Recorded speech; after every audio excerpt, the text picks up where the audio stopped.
আপদ, বিশেষ করে কঠিন বিপদে আপনি যদি পড়ে যান তাহলে মুক্তি লাভের জন্য দোয়া ইউনুস বেশি বেশি পড়বেন। এর পাশাপাশি আরো দুটি আমলের কথা বলতে পারে, যেটা আমার জীবনে বহুবার আমল করে দেখেছি, আমি হাতে হাতে পেয়েছি আলহামদুলিল্লাহ। এক নম্বর হলো দোয়া ইউনুস, আরেকটা হলো ইস্তেগফার।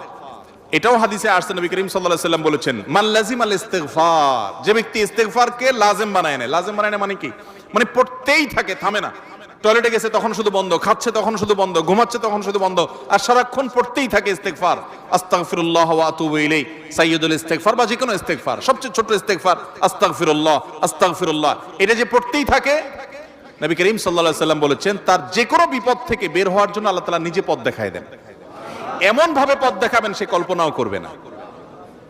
এবং জীবনে বহুবার আমি আমলটা করে দেখেছি, কঠিন কঠিন বিপদে আল্লাহ তাআলা কিভাবে উদ্ধার করেছেন আমি নিজে অবাক হয়ে গেছি, সারপ্রাইজড হয়ে গেছি।